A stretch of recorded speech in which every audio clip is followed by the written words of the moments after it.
আজকের পর্বে আমরা হারুন আলাইহিস সালামের জীবনী নিয়ে আলোচনা করব ইনশাআল্লাহ। সাইয়েদনা হারুন আলাইহিস সালাম তিনি ছিলেন সাইয়্যিদিনা মুসা আলাইহিস সালামের সহোদর ভাই বা আপন ভাই। হারুন আলাইহিস সালাম ছিলেন সাইয়েদনা মুসা আলাইহিস সালামের চেয়ে বয়সে ৩ বছরের বড়। আল্লাহ তাআলা সূরাতুল ফুরকানের ৩৫ নম্বর আয়াতে ইরশাদ করছেন, ওয়ালাকাদ আতাইনা মূসাল কিতাবা ওয়া জাআলনা মাআহু আখাহু হারুনা ওয়াজিরা। অর্থাৎ আমি মূসাকে তাওরাত কিতাব দান করেছি আর তার পাশাপাশি তার ভাই হারুনকে মূসার সহকারী হিসেবে আমি দিয়েছি, অ্যাসিস্ট্যান্ট হিসেবে দিয়েছি। সূরা ফুরকানের এই আয়াত থেকে বোঝা গেল সাইয়েদনা হারুন আলাইহিস সালাম ছিলেন বেসিক্যালি মূসা আলাইহিস সালামের অ্যাসিস্ট্যান্ট বা সহকারী। সূরাতুল মারইয়ামে আল্লাহ তাআলা ইরশাদ করছেন, ওয়া ওয়াহাবনা লাহু মির রাহমাতিনা আখাহু হারুনা নাবিয়্যা। অর্থাৎ আল্লাহ তাআলা আমি নিজ অনুগ্রহে তার জন্য তার ভাই হারুনকে নবী রূপে দান করেছি। এবং সাইয়েদনা হারুন আলাইহিস সালামের নবী হওয়ার প্রেক্ষাপটটা মূলত ছিল মূসা আলাইহিস সালামের আবেদনের প্রেক্ষিতে। সাইয়েদনা মূসা আলাইহিস সালাম আল্লাহ তাআলার কাছে আবেদন করেছিলেন যে হে আল্লাহ, আপনি আমার ভাই হারুনকে আমার সহকারী বানান, আমার সাথে সাথে তাকেও নবুয়ত দান করুন। সেই আবেদন বা নিবেদনের প্রেক্ষিতে আল্লাহ তাআলা সাইয়েদনা হারুন আলাইহিস সালামকে নবী হিসেবে কবুল করেছেন। আল্লাহ তাআলা যখন সাইয়েদনা মূসা আলাইহিস সালামকে বললেন যে ইযহাব ইলা ফিরআউনা ইন্নাহু তাগা, হে মূসা তুমি ফিরআউনের কাছে যাও, তাকে দাওয়াত দাও, কেননা সে অবাধ্য হয়েছে।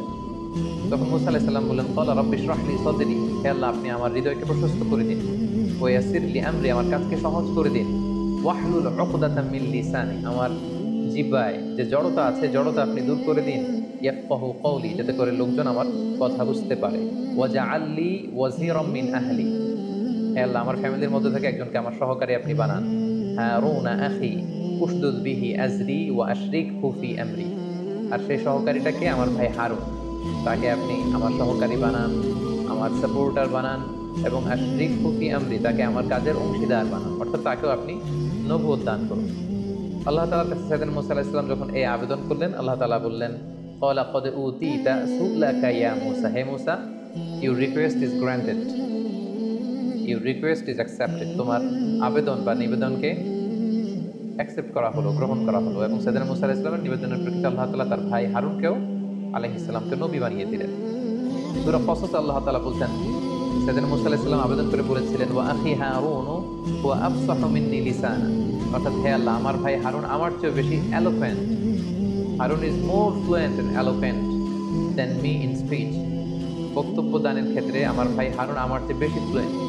কারণ আমরা জানি যে মূসা আলাইহিস সালামের মুখে কিছুটা জড়তা ছিল, আর যিনি দাওয়াতি কাজ করবেন তার মুখে জড়তা থাকলে দাওয়াতের মেসেজকে পৌঁছে দেওয়াটা বেশ কঠিন।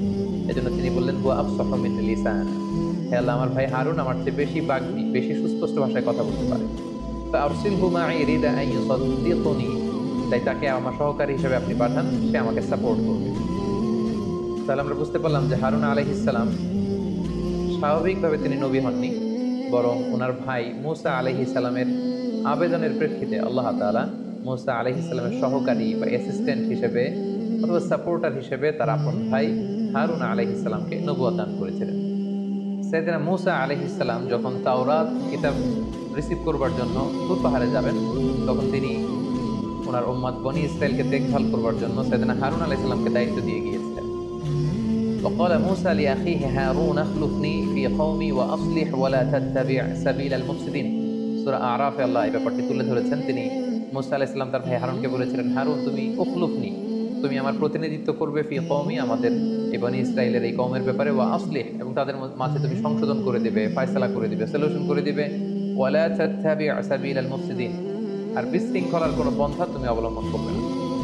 অর্থাৎ আমি চলে যাচ্ছি তাওরাত কিতাব রিসিভের জন্য, সেখানে 30 দিন, পরবর্তীতে আল্লাহ তাআলা আরো 10 দিন বাড়িয়ে 40 দিন ওনাকে ধ্যানমগ্ন থাকতে বলেছেন, ইতিকাফ অবস্থায় থাকতে বলেছেন। এই 40 দিনের জন্য তুমি বনি ইসরাইলের দেখভাল করবে, এই বলে তিনি সাইয়েদনা হারুন আলাইহিস সালামকে দায়িত্ব দিয়ে, বনি ইসরাইলকে দেখাশোনার দায়িত্ব দিয়ে তিনি তুর পাহাড়ে চলে যান তাওরাত কিতাব রিসিভ করবার জন্য। মূসা আলাইহিস সালাম যখন হারুন আলাইহিস সালামকে দায়িত্ব দিয়ে তাওরাত রিসিভের জন্য তুর পাহাড়ে চলে গেলেন, এর মধ্যে একটি চমকপ্রদ একটি ঘটনা ঘটলো, যেটি কালামুল্লাহ মাজিদ আল্লাহ তাআলা সুস্পষ্টভাবে বর্ণনা করেছেন। ব্যাপারটি ছিল এরকম, বনি ইসরাইলের মধ্যে সামিরি নামে একজন ব্যক্তি ছিল, যে প্রকৃত অর্থে ছিল একটু কপটতার অধিকারী, তার মনের মধ্যে কুটিলতা ছিল, সে লোক দেখানোর জন্য ঈমান এনেছিল, মূলত সে ছিল মুনাফিক। আল্লাহ তাআলা যখন বনি ইসরাইলকে উদ্ধারের জন্য মূসা আলাইহিস সালামকে বললেন, হে মূসা আজ রাতেই তুমি ফিরআউনের কবল থেকে বাঁচবার জন্য বনি ইসরাইলকে নিয়ে ফিলিস্তিন অভিমুখে চলে যাও। ঠিক সেই মুহূর্তে সবাই সাইয়েদনা মূসা আলাইহিস সালামের সাথে রওনা হলো। কিন্তু তার আগে বনী ইসরাইলের প্রত্যেকে মিশরীরা যাতে করে সন্দেহ করতে না পারে, প্রত্যেক প্রতিবেশী মিশরীর কাছে যে বনী ইসরায়েলরা বলেছিল যে আমাদের একটি ধর্মীয় উৎসব আছে, এই ধর্মীয় উৎসবে অংশগ্রহণ করার জন্য আমাদের কিছু স্বর্ণালঙ্কার দরকার। তো তোমাদের কাছে যে সমস্ত স্বর্ণালঙ্কারগুলো আছে সেগুলো আমাদেরকে তোমরা ধার দিতে পারো। বনী ইসরায়েলের প্রত্যেকে তার প্রতিবেশী মিশরী লোকদের কাছ থেকে এই স্বর্ণগুলো তারা নিয়ে সেদিন রাতে মূসা আলাইহিস সালামের সাথে প্যালেস্টাইন অভিমুখে রওনা হলো। মাঝখানে লোহিত সাগর আল্লাহ তাআলা পার করে দিলেন, ফেরাউন ধ্বংস হয়ে গেল। এই ঘটনাগুলো আমরা শুনেছি সাইয়েদনা মূসা আলাইহিস সালামের পর। তীর প্রান্তরে সবাই যখন অবস্থান করলো, সাইয়েদনা মূসা আলাইহিস সালাম যখন তাওরাত আনতে গেলেন, সামিরি ভাবলো এটাই তো মহা সুযোগ। এই বনী ইসরায়েলকে যদি মিসগাইড করতে হয়, এখনই হচ্ছে this is the high time to misguide Bani Israel. Samiri যেটা করেছিল, মূসা আলাইহিস সালাম যখন বনী ইসরায়েলকে নিয়ে লোহিত সাগর পার হচ্ছিলেন, তখন তাদেরকে সেফগার্ড দিয়ে নিয়ে যাওয়ার জন্য আসমান থেকে আল্লাহ তাআলা সাইয়েদনা জিবরাইল আলাইহিস সালামকে পাঠিয়েছিলেন। জিবরাইল, তুমি যাও, আমার নবীর মূসার সাহস বাড়ানোর জন্য তুমিও সাথে সাথে পার হও। ঘোড়ায় চড়ে সাইয়েদনা জিবরাইল আলাইহিস সালাম তখন মূসা আলাইহিস সালামের সাথী হয়েছিলেন। সামিরি পেছন থেকে খেয়াল করলো যে কে যেন আসমান থেকে ঘোড়ায় চড়ে মূসা আলাইহিস সালামের সাথে করে যাচ্ছে, এবং সেই ঘোড়ার পায়ের খুর জমিনের যেখানেই লাগছে সেই জায়গার ঘাসগুলো, লতাপাতাগুলো সজীব শ্যামল হয়ে বড় হয়ে উঠছে। সামিরি ভাবলো যে এটা তো সাধারণ কোনো ব্যাপার নয়। ঘোড়ার পায়ের খুর যেখানে যেখানে লেগেছে সামিরি সেখান থেকে কিছু মাটি নিয়ে একটা ছোট্ট প্যাকেটের মধ্যে রেখে দিয়েছিল, এবং সে মনে মনে প্ল্যান করেছিল এই মাটি দিয়ে আমি কখনো কোনো সুযোগ পেলে বনী ইসরায়েলকে মিসগাইড করার চেষ্টা করব। তার সেই সময়টি, সুযোগটি যখন আসলো, যখন সামিরি দেখলো যে আমার কাছে সেই মাটিটি সংরক্ষিত আছে, আর মূসা তো এখন বনী ইসরায়েলের মাঝে নেই, তিনি তো তুর পাহাড়ে তাওরাত আনবার জন্য গিয়েছেন, তখন তিনি বনী ইসরায়েলদেরকে ডেকে বলতে আরম্ভ করলেন, হে বনী ইসরায়েল, তোমরা যে সেই মিশরীদের কাছ থেকে স্বর্ণালঙ্কারগুলো এনেছিলে, এগুলো তো তোমাদের স্বর্ণ নয়, এগুলো তোমাদের কাছে রাখা জায়েজ হবে না, এগুলো সব বিসর্জন দিতে হবে। আমি বিশাল একটি গর্ত করছি, সবাই এই গর্তের মধ্যে স্বর্ণগুলো নিক্ষেপ করো। আগুন জ্বালিয়ে স্বর্ণগুলোকে একেবারে মেল্টিং করে গলিয়ে স্তূপ করা হবে। আল্লাহর নবী মূসা আলাইহিস সালাম যখন ফিরে আসবেন, উনি ফয়সালা দিবেন এই স্বর্ণের ব্যাপারে কি হবে, কারণ এগুলো তো তোমাদের স্বর্ণালঙ্কার নয়, তোমরা কি করে তোমাদের কাছে এটা রাখছো। সামিরির কথা শুনে বনী ইসরায়েলের সবাই মিলে স্বর্ণালঙ্কারগুলো এনে এনে বিশাল গর্তের মধ্যে, স্তূপের মধ্যে ফেলতে আরম্ভ করলো। আগুন জ্বালিয়ে দেওয়া হলো, স্বর্ণালঙ্কারগুলো গলাতে শুরু করা হলো। সবাই যখন ফেলছে, সামিরিও তখন হারুন আলাইহিস সালামকে ডেকে বললেন যে, হে আল্লাহর নবী হারুন, আমার স্বর্ণগুলো আমি এখানে ফেলবো, কিন্তু শর্ত হচ্ছে আপনি একটু আল্লাহ তাআলার কাছে দোয়া করবেন যে আমার মনে যে ইচ্ছা, আল্লাহ তাআলা যেন ইচ্ছাটা পূরণ করে। হারুন আলাইহিস সালাম ভেবেছিলেন নিশ্চয়ই তার মনে কোনো ভালো ইচ্ছাই আছে, তিনি সরল মনে আল্লাহর কাছে দোয়া করলেন যে আল্লাহ সামিরির ইচ্ছা আপনি পূর্ণ করুন। সামিরি তখন তার কাছে রাখা স্বর্ণালঙ্কারের সাথে ওই যে জিবরাইল আলাইহিস সালামের ঘোড়ার পায়ের খুর যেই মাটিতে লেগেছিল, ওই মাটির বালি সে স্বর্ণের স্তূপের মধ্যে নিক্ষেপ করল, এবং নিক্ষেপ করার সাথে সাথে সামিরি মনে মনে বলেছিল যে পুরো স্বর্ণালঙ্কার থেকে একটা গরুর বাছুর যেন উৎপন্ন হয়, এবং সে স্বর্ণালঙ্কার নিক্ষেপ করার সাথে সাথে সেখান থেকে পুরো স্বর্ণ থেকে একটা ছোট্ট বাছুরে রূপান্তরিত হলো, এবং সেই বাছুরটি হাম্বা হাম্বা রব শুরু করে দিল। সবাই দেখে তো অবাক যে যে স্বর্ণগুলোকে গড়িয়ে ফেলা হয়েছিল সেখান থেকে বাছুর আসলো কোত্থেকে, আর এই বাছুরের মুখ থেকে হাম্বা হাম্বা রব আসলো কোত্থেকে। সামিরি বললো এটাই তো আমার বড় সুযোগ। সামিরি সবাইকে মিসগাইড করার জন্য বললো, দেখো মূসা আলাইহিস সালাম 30 দিনের জন্য সময় নিয়ে গিয়েছিল তুর পাহাড় থেকে তাওরাত নিয়ে আসবে, আজকে 40 দিন হয়ে যাচ্ছে মূসা আসে না, সে তো আল্লাহকে হারিয়ে ফেলেছে, কারণ আল্লাহ তাআলা তো তুর পাহাড়ে নেই, আল্লাহ এখানে চলে আসছে। সামিরি বনী ইসরায়েলকে বলতে আরম্ভ করলো, দেখো স্বর্ণ দিয়ে বানানো ছোট্ট বাছুরের ভেতর থেকে তো কখনো আওয়াজ আসার কথা না, কিন্তু এই বাছুরটি হাম্বা হাম্বা করে আওয়াজ করছে। সবাই অবাক হয়ে গেল। তখন সামিরি বলতে আরম্ভ করলো, এটাই তোমাদের রব মূসা আলাইহিস সালাম, তোমাদের রব আল্লাহকে খুঁজে পাচ্ছেন না, এখানেই আল্লাহ তাআলা চলে এসেছেন, তোমরা এটার পূজা করো। সামির এই কথায় বিভ্রান্ত হয়ে বনী ইসরায়েলের হাজার হাজার লোক এই বাছুরটিকে পূজা করতে লাগলো। সাইয়েদনা হারুন আলাইহিস সালাম এখানে বাদ সাধলেন, তাদেরকে থামতে বললেন, কিন্তু কেউ থামলো না, বরং হারুন আলাইহিস সালামকে হত্যা করার জন্য সবাই চেষ্টা শুরু করলো। ঠিক এই মুহূর্তে সাইয়েদনা মূসা আলাইহিস সালাম আসলেন। এসে তিনি অত্যন্ত রেগে গেলেন। রেগে দেখলেন যে বনী ইসরায়েল তো মিসগাইডেড হয়ে গিয়েছে। তার ভাই হারুন আলাইহিস সালামের দাড়ি চেপে ধরলেন, চুল টেনে ধরলেন, দাড়ি এবং চুল টানতে টানতে তিনি জিজ্ঞেস করলেন যে, হারুন, তোমার কত বড় সাহস, আমি তোমাকে নবুয়তের দায়িত্ব আল্লাহর কাছ থেকে নিয়ে দিলাম এবং আমার পরবর্তীতে তোমাকে প্রতিনিধি করে গেলাম, আর তুমি কি করলে? তাওহীদের উপর প্রতিষ্ঠিত বনী ইসরায়েলকে তুমি গোমরা করে দিলে। তারা কিভাবে এই মূর্তি পূজার সাথে সম্পৃক্ত হলো? জবাব দাও। সাইয়েদনা মুসা আলাইহিস সালাম অত্যন্ত রেগে গেলেন। সাইয়েদনা হারুন আলাইহিস সালাম বললেন, প্রিয় ভাই, আপনি আমার দাড়ি ধরে টানবেন না, আপনি আমার চুল ধরে আমাকে অপমান করবেন না। আমি তাদেরকে বলেছি, তারা আমাকে হত্যা করতে উদ্যত হয়েছে। আমাদের বনী ইসরায়েলের মধ্যে যেন দলাদলি না হয়ে যায়, এজন্য আমি খুব বেশি বাধা দেইনি। আপনি এখন ফয়সালা করুন। এই পুরো ঘটনাটি আল্লাহ তাআলা কালামুল্লাহ মাজিদের সূরাতুল আরাফের মধ্যে, সূরাতুত তাহার মধ্যে আল্লাহ তাআলা উল্লেখ করেছেন। আল্লাহ তাআলা বলছেন, ওয়ালাকাদ ক্বালা লাহুম হারুন মিন ক্বাবলু ইয়া কওমি ইন্নাকুম ফুতিনতুম বিহ। বনী ইসরায়েল যখন কথা না শুনে শিরকের কাজ শুরু করে দিল, ছোট্ট বাছুরটির পূজা শুরু করে দিল, হারুন আলাইহিস সালাম বললেন যে, তোমরা ফিতনায় পড়ে যাচ্ছ হে বনী ইসরাইল, ওয়া ইন্না রাব্বাকুমুর রহমান, তোমাদের রব তো একজন, সে দয়াময় মেহেরবান আল্লাহ। ফাত্তাবিউনি ওয়া আতিউ আমরি, তোমরা আমার অনুগত্য করো, আমার অনুসরণ করো। তখন বনী ইসরাইল বলল, ক্বালু লান নাবরাহা আলাইহি আকিফিনা হাত্তা ইয়ারজিআ ইলাইনা মূসা। না হে হারুন, আমরা থামবো না যতক্ষণ না তোমার ভাই মূসা তাওরাত নিয়ে না আসে, আমরা থামবো না। সাইয়েদনা মূসা আলাইহিস সালাম অত্যন্ত রেগে গেলেন। ওয়ালাম্মা রাজাআ মূসা ইলা কওমিহি গাদবানা আসিফা, প্রচন্ড রেগে মেগে আগুন হয়ে তিনি এসে তার ভাইকে ধরলেন এবং বললেন, ক্বালা ইয়া হারুন মা মানাআকা ইদ রাআইতাহুম দাল্লু, তুমি চাক্ষুষ, তোমার চোখে তাদেরকে গোমরাহ হতে দেখে ওদেরকে আটকালে না কেন? আমি কি তোমাকে দায়িত্ব দিয়ে যাইনি? সাইয়েদনা হারুন আলাইহিস সালাম বললেন, ইন্নী খাশীতু আন তাকুলা ফাররাকতা বাইনা বানি ইসরাঈলা ওয়া লাম তারকুব কওলি। আমার ভাই, আমি তাদেরকে নিষেধ করেছিলাম কিন্তু তারা আমার কথা শোনেনি। আমি খুব বেশি তাদের সাথে কনফ্লিক্টে জড়াইনি, কারণ আপনি হয়তো এসে বলতে পারেন যে আমি তোমাকে বনী ইসরাইলের দায়িত্ব তোমার কাঁধে দিয়ে গেলাম আর তুমি এই পুরো জাতিগোষ্ঠীকে ঐক্যের মধ্যে সমবেত রাখতে পারলে না, তারা বিচ্ছিন্ন হয়ে গেল তোমার কারণে। এই ভয়ে বনী ইসরাইলের ঐক্য যাতে নষ্ট না হয়, আমি শিরকি কাজ দেখেও তাদের সাথে বিরোধে জড়াইনি। সম্মানিত সুধী, ঠিক এই প্রেক্ষাপটের মধ্য দিয়ে সামিরির এই কুটচাল এবং কুটো তৎপরতার মাধ্যমে সর্বপ্রথম এই পৃথিবীতে গোবৎস পূজার এই প্রেক্ষাপটটি তৈরি হয়। এবং তারপর থেকে আমরা জানি যে পৃথিবীর নানা ধর্মে, নানা জাতিগোষ্ঠীর মধ্যে গরুর পূজা বা গরুর বাচ্চার পূজা, গোবৎস পূজার বিভিন্ন রীতি বা রেওয়াজ কিন্তু আমরা দেখি। সাইয়েদনা মূসা আলাইহিস সালাম অত্যন্ত রাগান্বিত হলেন। সামিরীকে তিনি শাস্তি দিলেন। তিনি সামিরীকে বললেন যে, হে সামিরী, তোমার জন্য আল্লাহ তাআলার পক্ষ থেকে শাস্তি হচ্ছে যে কিয়ামত পর্যন্ত তুমি বলবে লা মিসাস। অর্থাৎ কেউ যখন সামিরীর কাছে যেত, সামিরীর গায়ের মধ্যে হাত দিলে সামিরীর গায়ের মধ্যে জ্বর চলে আসতো, অথবা সামিরী কাউকে টাচ করলে সামিরীর গায়ে জ্বর চলে আসতো। সাইয়েদনা মূসা আলাইহিস সালাম সেই স্বর্ণ দিয়ে তৈরি বাছুরটিকে টুকরো টুকরো করে সাগরের মধ্যে ভস্ম করে জ্বালিয়ে ভাসিয়ে দিলেন এবং সামিরীকে বললেন যে কিয়ামত পর্যন্ত তোর শাস্তি হচ্ছে আমার এই তাওহীদের উপর প্রতিষ্ঠিত বনী ইসরায়েলের মধ্যে শিরকের বীজ রোপণের কারণে, শিরক ছড়িয়ে দেওয়ার কারণে তোমার জন্য শাস্তি হচ্ছে। কিয়ামত পর্যন্ত তুমি বলবে লা মিসাস। সে কারোর সাথে বসতে পারতো না, কারোর সাথে উঠতে পারতো না, কারো গায়ের সাথে সামিরীর গা লাগলেই সামিরীর গায়ে জ্বর চলে আসতো। সামিরী কাউকে টাচ করলেও তার গায়ে জ্বর চলে আসতো। মৃত্যুর আগ পর্যন্ত এই শাস্তি আল্লাহ তাআলা সামিরীর জন্য অবধারিত করেছিলেন। এবং যারা সামিরীর সাথে একাত্মতা পোষণ করে বনী ইসরায়েলের মধ্যে শিরকে উস্কে দিয়েছিলেন, তাদেরকে আল্লাহ তাআলা মৃত্যুদণ্ড দিয়েছেন। এবং আল্লাহ তাআলা যারা সামিরীর কথায় কান দিয়ে শিরকে লিপ্ত হয়েছিল, তাদেরকে মৃত্যুদণ্ডের শাস্তি দিয়েছিলেন। আল্লাহ তাআলা বলেছেন, ফাকতুলু আনফুসাকুম, তোমরা নিজেরা নিজেদেরকে হত্যা করো, এই হত্যার মধ্যে দিয়ে এই পৃথিবীতে তোমাদের প্রায়শ্চিত্ত হবে এবং এই পৃথিবীতে তোমাদের এই শাস্তি দেওয়া হবে।